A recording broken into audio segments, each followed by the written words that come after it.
Assalamualaikum viewers, hope you all are fine and doing well. So today we will start with our example number 10.2. Let's start with it. Suppose that the chest circumference of presumably normal newborn baby girl is normally distributed with mu is equal to 35 and alpha is equal to 2 centimeter. A sample of 50 newborns baby girls from a population group living in a remote region and thought perhaps to contribute a genetic isolate are studied and found to have mean chest circumference of 32.5. Is this evident that the sample drawn from a normal population? So let's start with it. यहाँ पे हमें जो values given है n वो हमारे पास है that is 50. ठीक है, n हमारे पास क्या है 50. मीन हमारे पास क्या है 32.5 सेंटीमीटर. ठीक है, ये आपके पास मीन गिवन है. म्यू आपके पास क्या गिवन है दैट इज़ 35 और स्टैंडर्ड डेविएशन आपके पास कितनी गिवन है 2 सेंटीमीटर. ठीक है, आपने सबसे पहले क्या कैलकुलेट करना है standard error of the mean. बाकी सारे स्टेप्स आपने वैसे ही लिखने हैं जैसे मैंने 10.1 में समझाए हैं. Standard error of the mean is equal to sigma divide by under root N is equal to 2 divided by under root 50 और ये हमारे पास आ गया 7.07 एंड 0.28. ठीक है, नेक्स्ट हमारे पास आते हैं step number 3. z is equal to x minus mu divided by standard error of the mean. जब हमने इसकी वैल्यूज़ हमारे पास सारी वैल्यूज़ गिवन है हमने सिर्फ पुट करनी है और हमारे पास आंसर आ जाएगा that is 35 divided by standard of the mean that is 0.28 और हमारे पास जब हमने इसको कैलकुलेट किया हमारे पास आया आंसर आया -8.928. ठीक है, अब ये -8.928 ये जो है वो ग्रेटर देन 5 है. ठीक है, यहाँ पे क्रिटिकल रीजन हम 5 एज्यूम कर लेते हैं कि ग्रेटर देन 5 है. अब मैं आपको सिर्फ इसका क्रिटिकल रीजन और वो ग्राफ बना के दिखा रही हूँ. कर्व ड्रॉ करके बताती हूँ. Here is the curve. ये आपके पास डिवाइड होता है 0.5 here and 0.5 here. It's equal to 1. ठीक है, आपके पास क्योंकि ये 2 टेल था सो दिस इज़ 2 टेल. तो 5% level of significance, just suppose you have given 5% level of significance. 5% को 0 जब आप डिवाइड करेंगे 5 divide by 100, 5% means 5 divide by 100 तो आपके पास आ गया 0.05. 0.05 को आप डिवाइड करेंगे 2 से तो आपके पास आ जाएगा 0.025. ठीक है, अब इसको आप इसमें से माइनस करेंगे 0.5 माइनस 0.025 तो आपके पास आ गया 0.475. जब आप टेबल के अंदर जाके जब आप इसकी वैल्यू देखेंगे तो आपको ये नज़र आ रहा है कि 0.475 आपका यहाँ पे फॉल कर रहा है.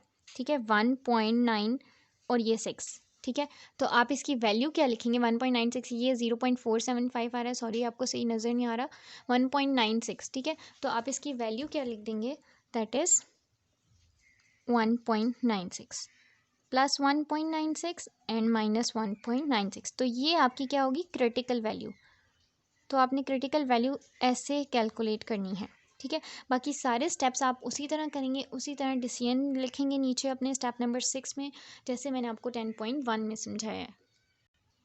So let's discuss our next example number 10.3. In a study on growth of the children, one group of 70 children had a mean height of 65 centimeter and standard deviation of 25 centimeter, while another group of 80 children had a mean height of 68 centimeter and standard deviation of 3 centimeter. Is the difference between the two sample means statistically significant? अब देखते हैं कि हम इस question में कौन सा formula लगाएंगे. ठीक है, और ये वाला जो क्वेश्चन है ये test for the equality of two means है. ठीक है, इसमें 2 मीन्स आपको गिवन है. हम देखते हैं कि हम ये क्वेश्चन कैसे करेंगे. n1 आपके पास क्या गिवन है दैट इज़ 70. ठीक है, x1 आपके पास क्या गिवन है दैट इज़ 65 सेंटीमीटर. ठीक है, स्टैंडर्ड डेविएशन 1 आपके पास गिवन है that is 2.5 centimetre, sorry it's 2.5.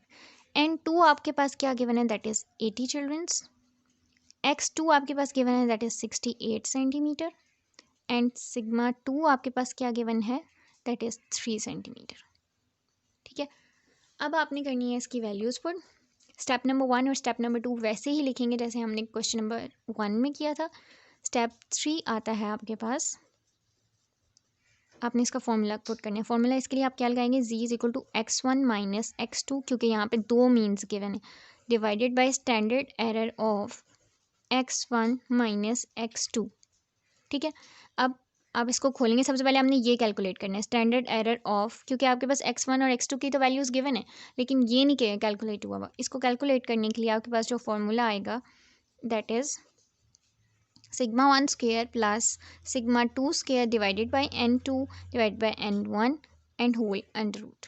ठीक है, आपने सिग्मा 1, आप s1 भी ले सकते हैं, सिग्मा 1 भी ले सकते हैं। ठीक है, अब आपके पास जो ये गिवन है सिग्मा 1 की वैल्यू वो क्या है, that is 2.5 whole square divided by n1 आपके पास था 70। ठीक है, प्लस सिग्मा 2 आपके पास गिवन था 3 स्क्वायर डिवाइडेड बाई n2 आपके पास आ गया था 80। ठीक है, होल अंडर रूट। आपने इसको कैलकुलेट करना है, इसकी ब्रैकेट्स खोलनी है 6.25 plus 9 divided by 70 divided by 80।